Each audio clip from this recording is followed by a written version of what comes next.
The scent of aged paper and forgotten wood clings to you in the auction house backroom before a record sale, a comforting shroud. Dust motes dance in the single shaft of sunlight piercing a grime-streaked window, illuminating the silent reverence of discarded lives. Here, amidst the hushed anticipation of value resurrected, you find a peculiar piece. Your fingers, calloused from years of a different kind of scrutiny, now trace the grain of an antique mahogany desk, its surface smooth beneath your touch. Each artifact holds a story, a history you can almost feel vibrating in the air, a stark contrast to the shattered narrative of your own past. Your breath hangs visible in the cool, dry air as you meticulously catalog a collection of first edition novels, their bindings fragile, their pages yellowed with time. This quiet ritual has become your anchor, a deliberate retreat from the clamor and corruption you once navigated. The rhythmic scratch of your pen against the inventory sheet is the loudest sound, a steady heartbeat against the world's relentless pulse. You prefer it this way. The world, with its sharp edges and sharper betrayals, had long since lost its appeal. Then,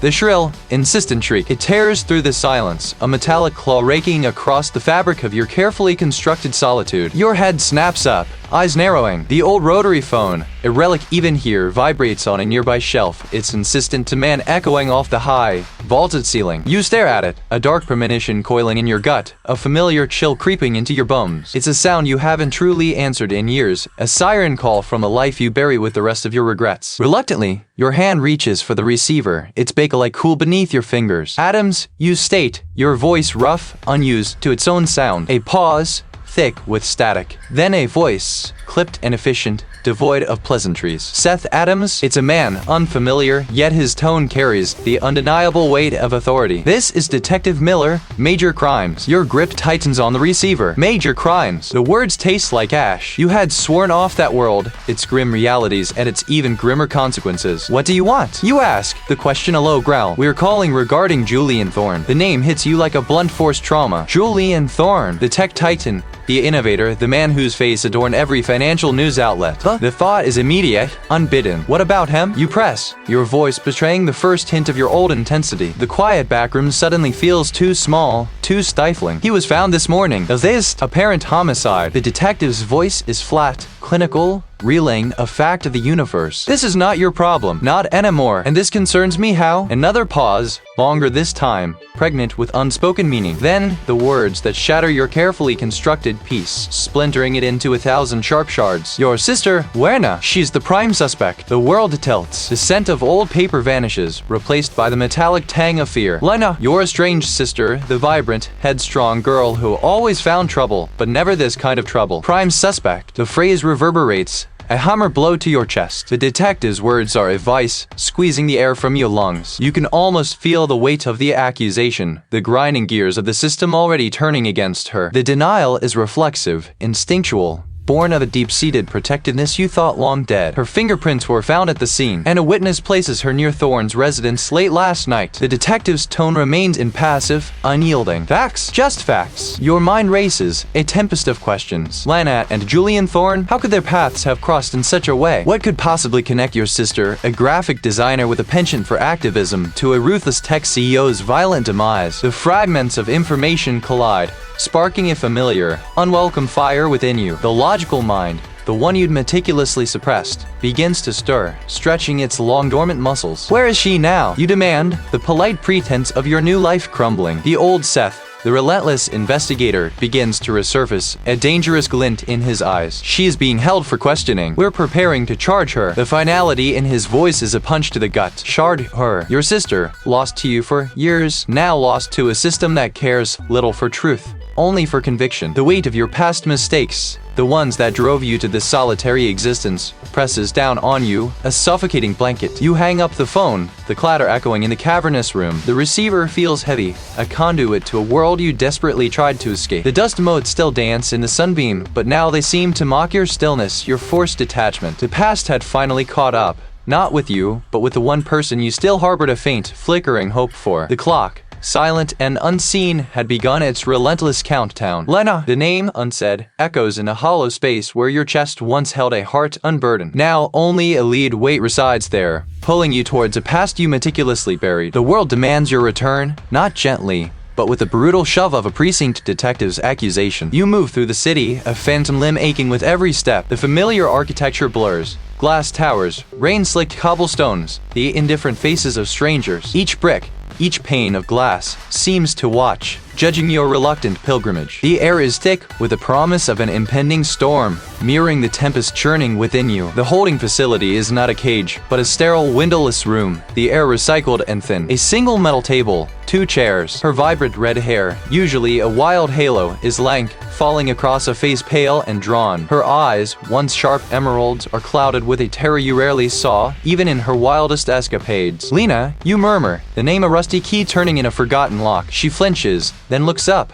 A flicker of something akin to recognition, then resentment. So, you slide into the opposite chair, the cold metal seeping into your bones. They say you killed him. Julian Thorne. A humorless laugh escapes her, a ragged sound. They say a lot of things. Do you believe it? Her gaze pierces you, demanding an answer. I don't know what to believe, you admit. The Odyssey, a bitter pill. Tell me everything. She hesitates, chewing on her lower lip, a habit from childhood when caught in a lie. I was there, at his apartment, but I didn't. I swear, Seth, he was all ready. She trails off, her eyes darting to the door, as if the walls themselves have ears. He was furious about something, accused me of betraying him. Then, a noise from the study. He went to check. I heard a struggle. I panicked. I ran. You ran? Your voice is flat, disbelief a sharp edge. Leaving him there? Lena. What were you thinking? I wasn't thinking. I saw him fall. I saw blood. I thought I'd be next. I thought. She buries her face in her hands, her shoulders shaking. It looked like I did it. I knew it would look like I did it. Betraying him how? You press, ignoring her emotional plea. What was the argument about? She lifts her head, her eyes wide. He thought I'd leaked something. Information about his new project. He was obsessed with it.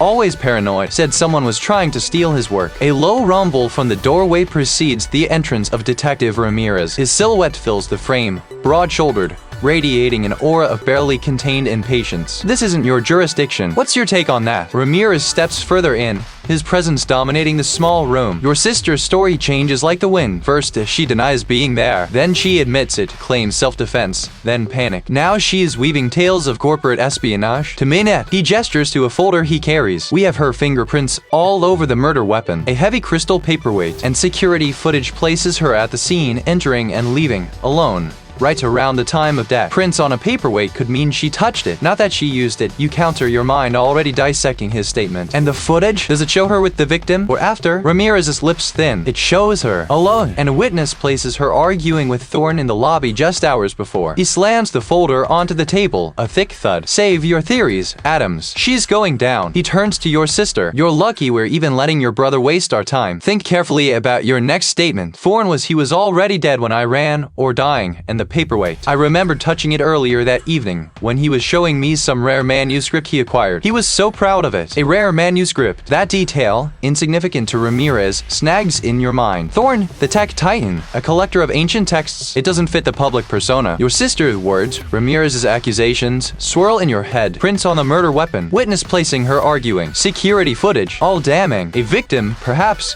not a perpetrator. The rare manuscript detail gnaws at you. Thorne, the tech CEO, known for digital innovation, not dusty relics. It's a thread, thin but persistent. A place where such items are traded, where secrets might linger. The cab winds through the city's arteries, eventually depositing you in a quieter district, where old money and hush transactions thrive. You step out onto a street lined with ornate facades, the rain now a persistent drizzle. You walk past the discreet brass plaque of the establishment, its heavy oak doors promising hushed reverence within. The grand hall, even now, before the main event, is a cavern of hushed activity, staff moving with practiced grace around display cases. Here, crates are open, their contents carefully catalogued by gloved assistants. Velvet-lined trays hold antique pocket watches, jeweled snuff boxes, first editions bound in leather. A small, ornate crystal paperweight holds down a particularly fragile-looking map. You move slowly, observing. A young assistant, her hair pulled back in a severe bun, meticulously photographs each item, her gloved fingers careful, precise. You gaze drifts past the obvious toes, seeking the overlooked, the out of place. In a corner, half obscured by a stack of empty wooden crates, sits a small, unassuming table. It looks utterly out of place amidst the antiquities. And then you see it, a faint, almost invisible smudge on the tablet's screen. A thumbprint, not quite wiped clean. A specific brand of coffee cup. A small, almost imperceptible tear in the edge of one of the ancient maps. The rain, a cold shroud, clings to your coat as you walk,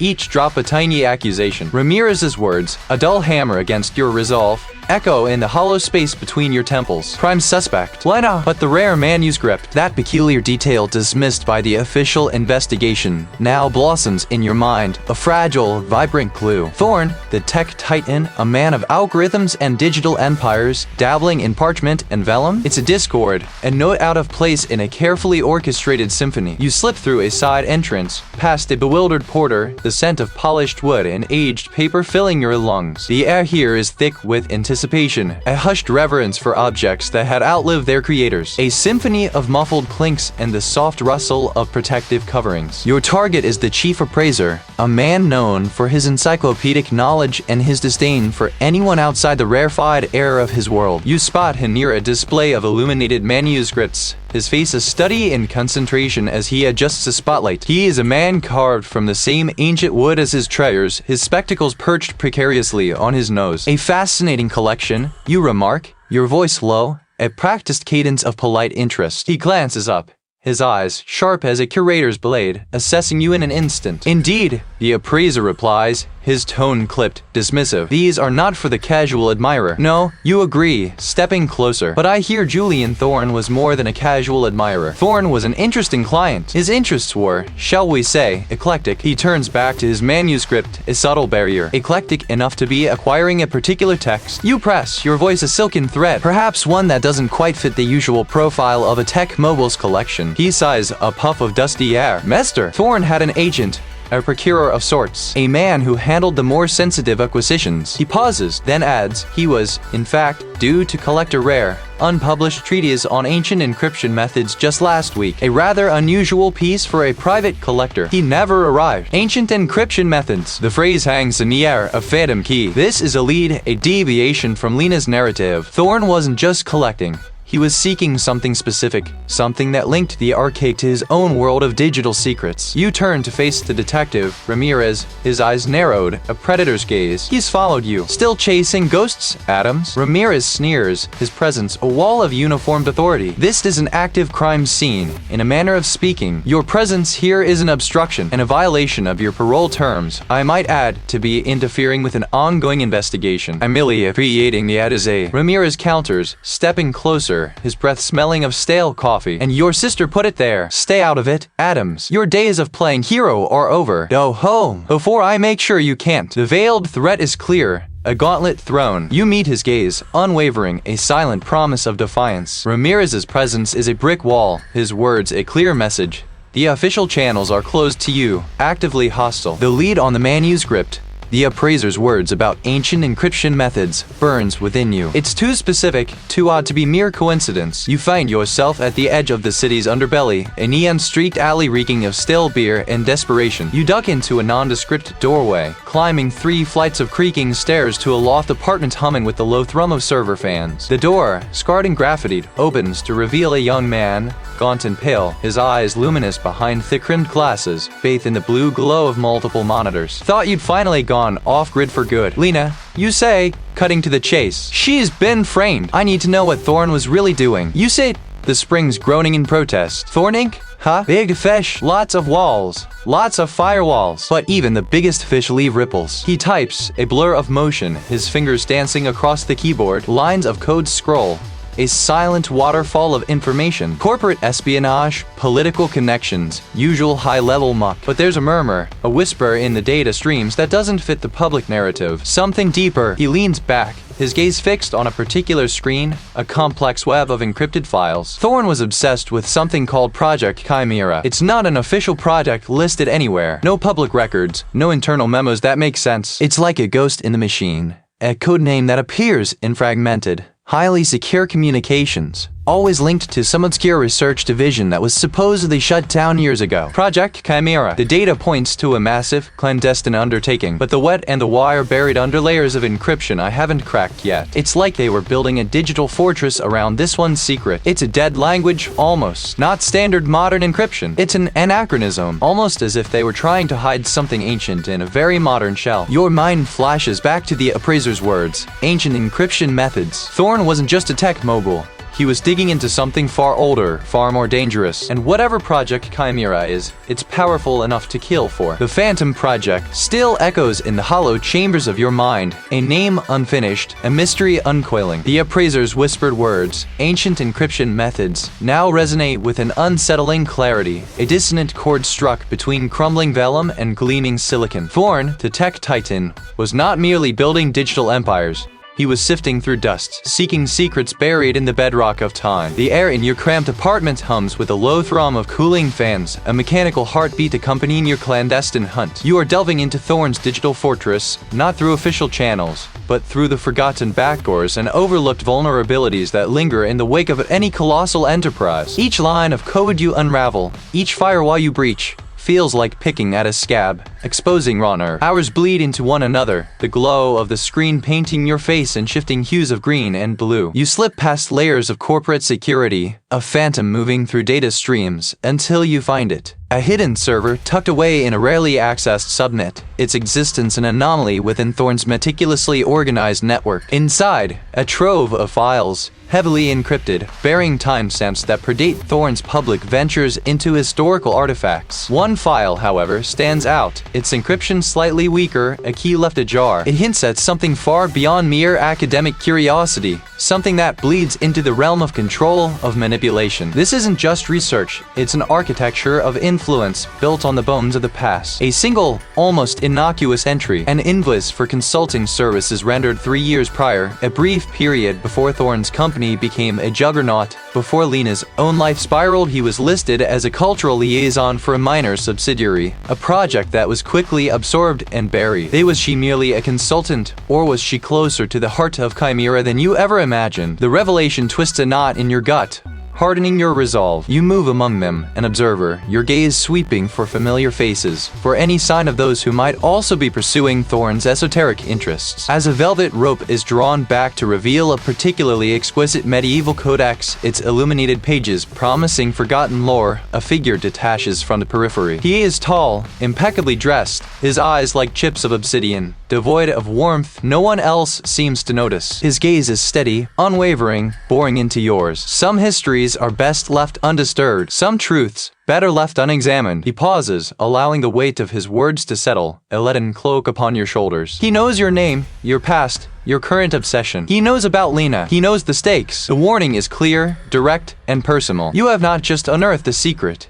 You have disturbed a viper's nest, and now, the vipers are looking back. The stranger's words, a venomous whisper, cling to you like frost, even as the ebb and flow of the street market swallows his form. Your breath plumes in the crisp air, a visible testament to the chill that has settled deep within your bones. But beneath the icy veneer, a molten core of resolve begins to harden. Lena's face, etched with fear and accusation, fuels the fire. You will not falter. The trail, tenuous yet undeniable, leads you to the hushed grandeur of the city's most prestigious auction house. It is here, amidst the silent, expectant air of impending commerce, that Julian Thorne, the tech titan, had an appointment, a whispered interest in an obscure lot. Here, the veneer of quiet elegance gives way to a controlled chaos. Crates stamped with cryptic inventory numbers are stacked like ancient monoliths. Curators in pristine gloves meticulously arrange artifacts, their movements precise and reverent. The air hums with the low murmur of last-minute appraisals, the rustle of protective coverings, and the clinking of delicate porcelain. You are a ghost among the living, your presence an anomaly in this temple of inherited wealth. Your eyes, sharp from years of sifting through the dross of human folly, scan the scene. You are looking for a seam, a misplaced thread in the tapestry, a ledger, a loose item description, anything that might speak of Thorne's presence here, beyond a mere name on an attendance sheet. It's Lot 37, a nondescript piece of late Victorian furniture, yet its presence here, in the back room rather than on display, feels wrong. As you approach, a figure emerges from behind a towering tapestry, a man with spectacles perched precariously on his nose and a perpetual frown etched into his features. He had an interest in a specific piece. Lot 37, I believe. The appraiser's frown deepens, a subtle shift in his posture,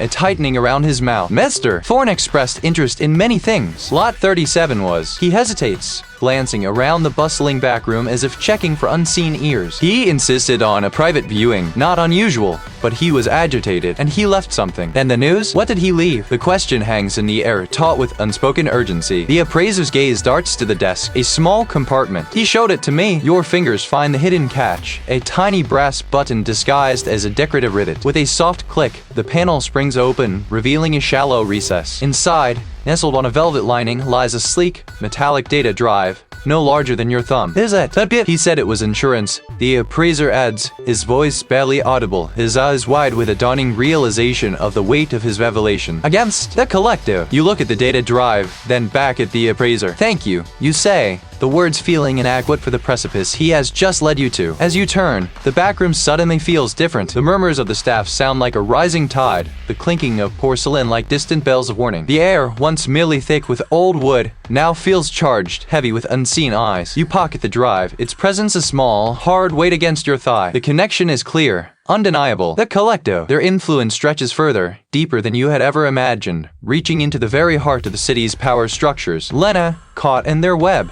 is merely collateral. This data drive is your only leverage, your only hope, but possessing it makes you a target, drawing you deeper into a labyrinth where the lines between justice and survival blur, and the clock for Lena ticks louder with every passing second. You must move swiftly and silently before the collective realizes their insurance has fallen into the wrong hands. Overhead, track lighting casts stark shadows, illuminating dust motes dancing in the stillness. Each step echoes softly on the polished concrete, a rhythmic counterpoint to the thrumming tension beneath your skin. This is a place of curated secrets, of hidden value waiting for its moment of revelation. Much like the truth you seek, your eyes scan the organized chaos. A Ming vase shrouded in protective foam, a canvas by a forgotten master leaning against a support beam, its vibrant colors muted by a protective sheet. This clandestine meeting, arranged through a cryptic message, feels like a scene stolen from a forgotten dream. Your former partner, the sight of his familiar silhouette, once a source of unwavering solidarity, now stirs a disquieting churn in your gut. You're late, he says, not turning, his voice a low, even tone that betrays nothing. You step closer, the air between you suddenly thick with unspoken history. He finally turns, his gaze meeting yours. He's thinner, perhaps, the lines around his mouth etched deeper. No, you're not, he counters, a ghost of a smile playing on his lips, a smile that doesn't quite reach his eyes. You're always on time, Seth. Always. You hold his gaze, letting the unspoken accusations hang between you. The small, innocuous data drive feels heavy in your coat pocket, a silent ticking bomb. We need to talk about Thorne, you begin, cutting through the pleasantries like a dull blade. His expression hardens imperceptibly. I am here, aren't I? He gestures vaguely around the room. This is neutral ground, or as close as it gets. This came from Thorne's apartment. It mentions the collective. The name, spoken aloud, seems to suck the air from the room. Your former partner's eyes, usually steady and unwavering, flicker. A tremor, almost imperceptible, runs through him. He glances quickly towards the security camera mounted high in a corner, then back at you. Seth, you need to be careful, he warns, his voice losing its evenness, a strained urgency creeping in. You're digging where you shouldn't,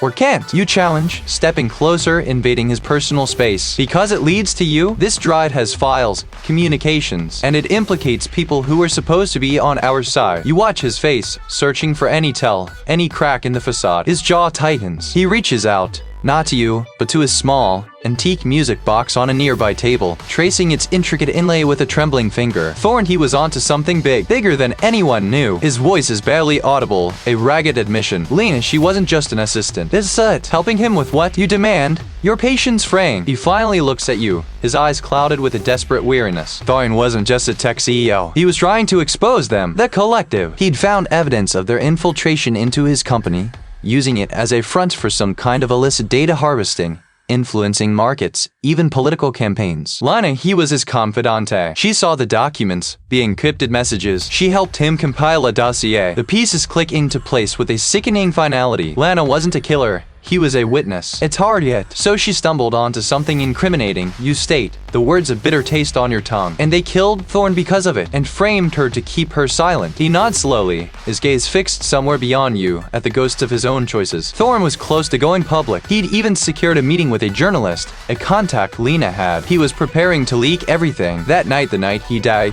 he was supposed to finalize the last details, hand over a copy of the full dossier to Lena for safekeeping. They were planning their move. Your mind mind races, picturing Lena, terrified, holding the weight of a powerful conspiracy in her hands. And you knew this? You press the accusation sharp. You knew Lena was in danger, and you did nothing? He flinches, a raw wound exposed. I tried, Seth. I tried to warn him, but the collective, they have eyes everywhere. They knew Thorne was getting close. They knew about Lena. They got to me first. Threatened my family. My child. What would you have done? His voice cracks, a raw plea for understanding. They gave me a choice. Cooperate, or watch everything I cared about burn. The words hit you like a physical blow. Your former partner, compromise, broken. The collective's reach, far wider and more insidious than you ever imagined. She wasn't just running from the law. He was running from a ghost that could make you disappear, or worse, make you betray everything you believed in. They wanted me to away from them, away from the truth, towards Lena. He looks at you, a desperate plea in his eyes. Seth, you have to stop. They're everywhere. You can't fight them. The determination in your chest hardens into unyielding resolve. You can't stop. Not now. Not when Lena's freedom, her very life, hangs in the balance. Not when the shadow of the collective stretches over everything. You turn. The data drive still clutched in your hand, its secrets now amplified by the weight of this devastating truth. The resolve forged in the recent confrontation still burns, a hot coal in your gut. Each shadow now holds a potential answer,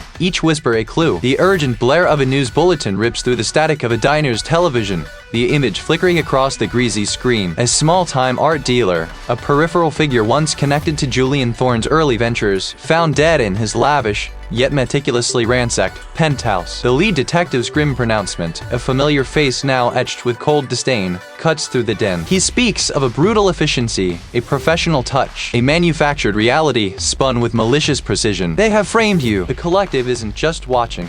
They're actively dismantling your world, turning you into the very monster they need to justify their actions. The coffee in your mug turns to ash. A swift, silent exit. The city, once your sanctuary, now morphs into a labyrinth of surveillance and pursuit. You shed your worn jacket in a bustling alley, discarding the cap that had become a second skin. You move like a phantom, a whisper in the urban roar. The back alleys, the forgotten service tunnels, the subterranean passages known only to a select few. These become your arteries, your escape routes. You avoid main thoroughfares, slip through the cracks in the city's concrete skin. Your phone, a digital leash, is discarded in a dumpster, its potential for tracking too great a risk. A payphone, grimy and smelling of stale smoke, becomes your lifeline. You punch in a number from memory, a sequence of digits etched into your mind from a lifetime ago. A gruff voice answers, thick with sleep and suspicion. It's Seth. You state, your voice low, stripped of its usual weirness. I need a name. A place. Something about Thorne's early acquisitions, the ones before the public eye. The quiet ones. A pause, heavy with unspoken questions. Then a sigh. There was talk. The voice rasps of a ledger. Not digital. An old world thing. Thorne kept it close, even after he went public. Mentioned it to a curator, a man with a penchant for the obscure. Said it would be hidden in plain sight, amidst the forgotten. Check the upcoming estate sale. The collector. He had a thing for forgotten history. The curator, a recluse named Elias, known for his vast, chaotic collection of historical oddities and forgotten art, had recently passed. His estate, a sprawling mansion turned museum, was being liquidated, piece by painstaking piece in a series of auctions. You make your way to the auction house, a grand, imposing structure that looms over the cobblestone street like a forgotten titan. Curators in pristine white gloves meticulously arrange items on velvet-draped tables. Assistants move with practiced efficiency, cataloging, tagging, preparing the relics for their public display. Your eyes scan not for the obvious, but for the out of place, the overlooked, the thing that doesn't quite fit. You observe the lead curator, a woman with sharp, discerning eyes, directing her team. Nothing of significant value, but completeness is key. Your gaze locks onto that stack. Nothing of significant value. The words echo your contact's hint, hidden in plain sight amidst the forgotten. You weave through the bustling room, a ghost among the living. A moment of distraction, a minor commotion caused by a dropped antique vase, provides your window. The assistant, flustered, turns her back to the stack. Your fingers, nimble and practiced, slide across the spines. A slight give at the bottom edge. Your thumb finds a barely perceptible seam. A hidden compartment. With a delicate, almost surgical precision, you pry it open. Inside, nestled in a velvet lining, is not an ancient scroll or a forgotten relic, but a slim, modern data chip in a folded, brittle piece of paper. Your heart thrums a frantic rhythm against your ribs. Is it the high-risk lead? You retreat to a less conspicuous corner, your fingers trembling slightly as you unfold the paper. Below them, a small, stylized symbol, a compass rose with a single, elongated needle pointing due north. The insignia of the collective. Lena, not just framed, but targeted. A pawn in a game far more intricate and cruel than you could have imagined. But the act of acquiring it has left you exposed, a solitary figure now undeniably on the run, hunted by a powerful, unseen enemy. The clock is not just ticking for Lena's freedom. It's ticking for your very survival. The hum of distant voices, the clinking of champagne flutes from the main hall, they form a muted backdrop to the roaring silence in your mind. Lena! Not just framed, but targeted. The words echo, a relentless metronome marking the beat of your growing dread. Your gaze sweeps across the room, past the draped canvases and the pedestals awaiting their treasures. You move to a secluded corner, behind a stack of crated sculptures, seeking a momentary sanctuary from the encroaching world. The chip in your palm feels impossibly light, yet its weight is crushing. It was Thorne's. Not just any chip, but one you'd found tucked into a hidden compartment in his personal safe, a detail the official investigation conveniently missed or willfully ignored. A faint, almost imperceptible etching on its side, a stylized omega. Omega! Yeah. Or perhaps, the beginning of understanding. You recall Thorne's last public speech, a vague but impassioned warning about the weaponization of foresight. At the time, it sounded like typical tech CEO hyperbole. Foresight, data, prediction. Julian Thorne, the visionary, the architect of predictive algorithms that could map market shifts before they rippled, could foresee social currents before they crested. He wasn't just building a company, he was building an oracle. The pieces begin to coalesce, shimmering into a grim mosaic. Thorne's murder wasn't about corporate rivalry, not merely about stealing intellectual property. It was about controlling that oracle. Imagine, you think,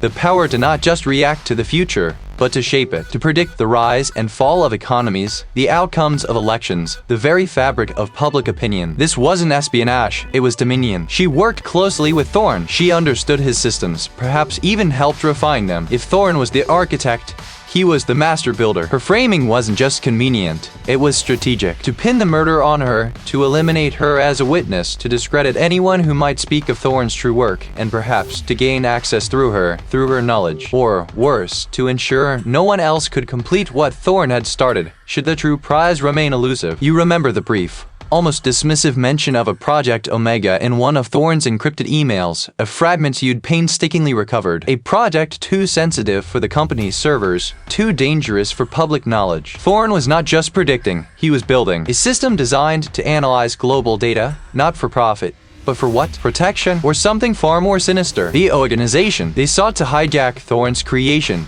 to turn his oracle into a weapon, not for a quick payout, but for an enduring, insidious control. Data manipulation, yes, but for a purpose far grander than mere economic sabotage. This was about reshaping reality itself. Political assassinations would be mere pawns in a larger game of controlling the narrative, of ensuring specific outcomes. Economic sabotage would be a lever, a means to an end, creating chaos that only they could then solve. Your mind races the quiet disappearances of political dissidents. These weren't isolated incidents. They were rehearsals, test runs for the ultimate play. A name surfaces from the murky depths of your memory, a man whose public persona was one of philanthropic magnanimity for the raw power they represented. His charitable foundations were vast, a perfect front for funneling resources, for building networks of influence. He had the resources, the reach, and the ruthless ambition to orchestrate such a grand, terrible scheme. He also had a history of acquiring troubled companies, of absorbing their assets, often after their founders met unfortunate ends. He was the spider at the center of this web. Thorne's oracle, once operational, would have given the industrialist unparalleled leverage, the ability to play God with markets and nations. Thorne, realizing the true monster's potential, must have resisted, and for that, he paid the ultimate price. Lena, caught in the crossfire, became the convenient, disposable scapegoat. A faint click sounds from the main hall, signaling the start of the auction. The rhythmic chant of the auctioneer begins, a hypnotic drone. It pulls you back from the precipice of your thoughts, reminding you of the immediate, pressing danger. You clench the chip tighter, the omega etching pressing into your skin. And as it is, here's the key. And you are standing in his house of cards. Dust motes dance in the slivers of light escaping the heavy velvet drapes, illuminating the silent, expectant faces of priceless artifacts awaiting their fate. The whispers of illicit data breaches you'd heard during your police days. The sudden,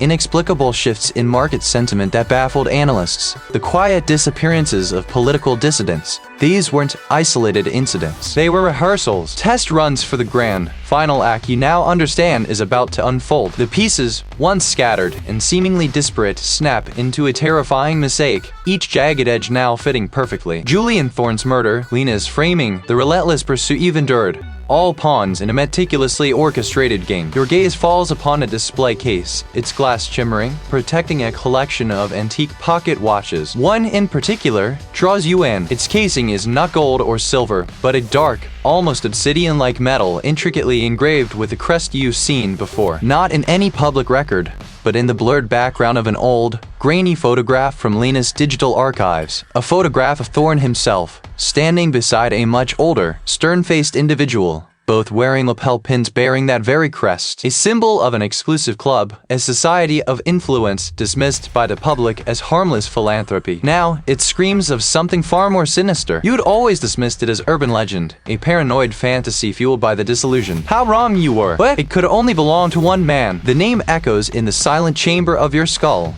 A thunderclap in the quiet auction room. The chairman of the global financial syndicate, a titan whose name is synonymous with power and untouchable wealth. The one who funded the very political campaigns Julian Thorne was trying to expose. The one whose empire Lena's research threatened to destabilize. The one whose word could move mountains or bury inconvenient truths. The chairman. The full scope of the threat unfolds before you. A vast, intricate web woven with threads of corporate espionage, political corruption, and clandestine control that stretches across continents. Thorne wasn't just investigating a scandal. He was trying to dismantle a global apparatus of influence, one that used data breaches not for profit, but for control. The market shifts were not anomalies. They were carefully engineered destabilizations, creating chaos from which only the conclave could profit, consolidating power under the guise of restoring order. You realize now that every step you've taken, every lead you followed has been watched. You have been allowed to get this far. Perhaps as a twisted game, or perhaps because you were deemed an insignificant enough threat to be left to stumble into the trap. This isn't just about clearing Lena's name anymore. It's about exposing a truth so vast and so entrenched that to merely scratch its surface would invite annihilation. The stakes soar, piercing through the ceiling of what you thought possible. Your life, Lena's freedom, the very fabric of truth, all hang by a thread. The chairman's reach is boundless, his resources limitless. You are outmatched, outgunned, and utterly alone in this revelation. Your hand clenches into a fist, the knuckles white against your weathered skin. There is no retreat, no surrender, only the path forward, a desperate charge into the heart of the beast. The time for caution is over. The time for quiet investigation has passed. You are no longer merely seeking answers. You are preparing for war. The blood drains from your face, not in a rush of cold,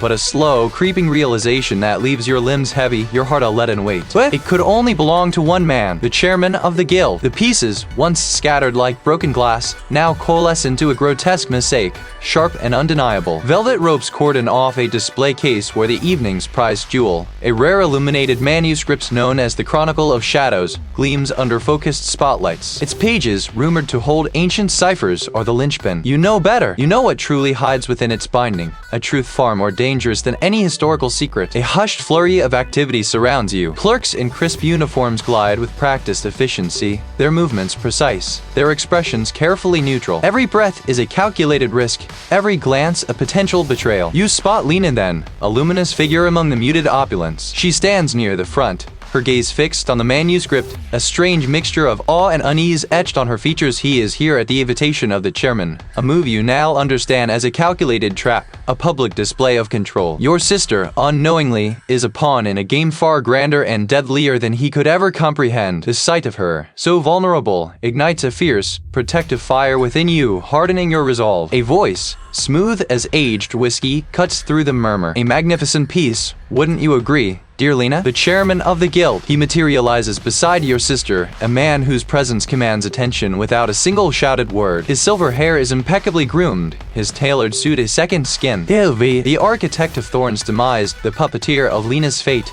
the silent hand guiding the clandestine society that has stained your city with its ambition. Indeed, Lena replies, her voice a little breathless. It's captivating. History often is, the chairman purrs, his gaze sweeping over the crowd, lingering for a fraction of a second on your disguised form. A jolt of ice stabs through you. Did he see through your pretense? Or was it merely the casual scrutiny of a man who perceives all? You hold your breath, your muscles rigid, an unmoving statue among the living. Your plan, meticulously crafted in the desperate hours leading up to this moment, hinges on a single, audacious gamble. The chairman intends to purchase the manuscript to bury the evidence forever. You intend to unearth it, right here, right now, before the world. As the auctioneer's gavel taps the block, signaling the imminent start, you make your move. You drift toward the display case, your posture casual, your eyes fixed on the manuscript. The security detail, focused on the high-value attendees, barely registers your approach. Your hand, calloused and steady, slips beneath your uniform jacket, retrieving a slender, almost invisible tool. A modified fiber-optic probe. The chairman, engaged in polite conversation with a minister, suddenly turns his head,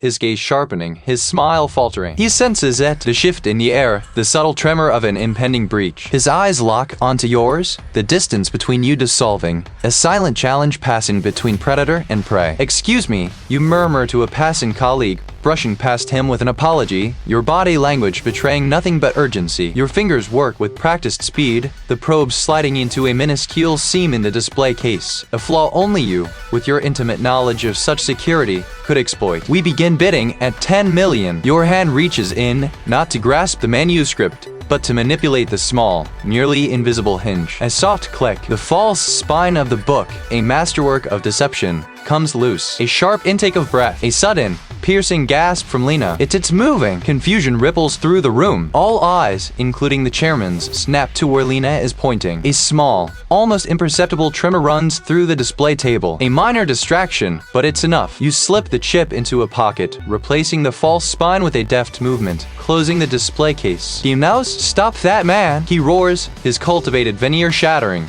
his voice raw with fury, cutting through the rising bids. But you are already moving, not running, but walking with a purpose. A digital projector hidden within your uniform now activated. With a flick of a switch, a beam of light erupts, not aimed at the ceiling, but at the large, pristine white screen behind the auctioneer, meant for displaying the item's details. A hush falls over the room. The projected image is stark, undeniable. Not the manuscript, but a series of encrypted files, then decrypted emails, bank transfers, and photographic evidence. Names, dates, locations. The chairman's face, captured in a damning meeting with Julian Thorne, then with a prosecutor, then with a key witness now conveniently missing. The web of corruption, the intricate dance of corporate espionage, the meticulously planned murder Lena's framing, all laid bare. This is we. Your voice, amplified by a hidden microphone, rings out, steady and clear, the chairman of the guild. "This is the man who murdered Julian Thorne and framed my sister, Lena." Chaos erupts. Screams, gasps, the frantic scramble of the privileged. The security team, momentarily stunned, regroups, charging towards you. The impact sends you sprawling, but Lena is safe for now. The icy grip of his power, once unseen, is now palpable, suffocating. The room spins, the projected images flickering behind his enraged face, a final, damning testament. The truth is out, but at what cost? Your vision blurs, the air stolen from your lungs. The cost you realize may be everything. The chairman's roar echoes through the opulent space, a primal sound of a cornered beast. His lunge, swift and ugly, aims for Lena,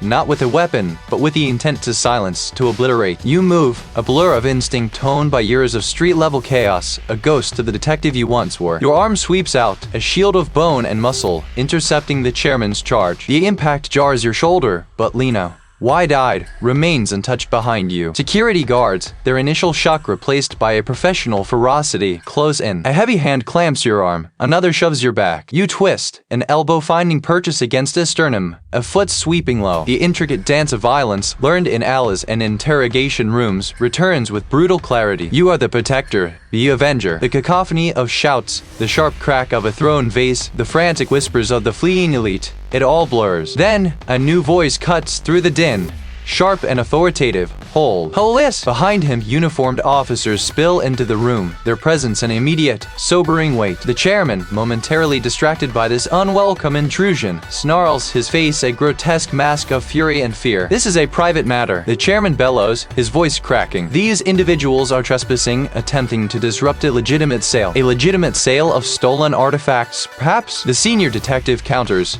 his eyes sweeping over the room, settling on the chairman, then on you, finally on Lena. "We received an anonymous tip regarding the true nature of this collection and its acquisition." He gestures to a junior officer, who steps forward, holding a tablet and a rather detailed account of Julian Thorne's final moments, complete with a recorded confession from an accomplice. Lena, her breath still catching in her throat, steps forward, her voice surprisingly steady amidst the chaos. The chairman! He was there. He orchestrated everything. He killed Julian Thorne because Julian was going to expose the network. The way they used the foundation, the record sale, it was all a front. Her gaze, direct and unwavering, pierces the chairman. You threatened me? You said you'd destroy everything I cared about if I didn't take the fall. A collective gasp ripples through the room, but the uniformed officers are quicker. They intercept him, hands locking around his arms, forcing him to his knees. His shouts devolve into incoherent rages, threats against Lena, against you, against anyone who dared to challenge his dominion. The senior detective approaches Lena, his expression unreadable. Your testimony will be crucial, Ms. Adams. We have the forensic evidence from the warehouse, the digital trail of the illicit transactions, and now your statement about everything. You feel a profound weariness settle into your bones, deeper than any physical ache. The fight is over, at least for now. Lena is safe. Her name, once dragged through the mud, now gleams with vindication. The chairman, his power stripped away, is let out, his struggles diminishing with each step. The organization, a hydra-headed beast, has lost its head, but you know its roots run deep, its tendrils far-reaching. This is not the end of the fight, merely the end of this battle. Later, in a quieter room, the air thick with the scent of stale coffee and disinfectant, Lena sits across from you. You nod, the words catching in your throat. The chasm that had separated you for so long, built of unspoken words and festering resentments, begins to narrow. You were always worth saving, Lena. The senior detective enters, a sheaf of papers in his hand. Lena Adams, you are officially cleared of all charges. Your cooperation in exposing this network is invaluable. We'll need a full statement, of course, but for now you're free. A fragile smile touches Lena's lips, a genuine, unburdened smile that you haven't seen in years. The weight of the world, it seems, has finally lifted from her shoulders. For you, the path ahead remains less clear, but something has shifted. The purpose that drove you to protect Lena, to uncover the truth, has ignited a flicker within you. Perhaps your fight isn't over. Perhaps it has only just begun, redefined. As you both step out into the cool night air, leaving the chaotic remnants of the auction house behind, a quiet determination settles in your chest. The city hums around you, indifferent to the battles fought within its concrete heart. Lena turns, her hand reaching for yours, a silent promise of a future rebuilt. You squeeze her hand, a silent acceptance. The old Seth Adams is gone, perhaps forever. Your peace, you understand, will not be found in solitude, but in the ongoing, necessary fight.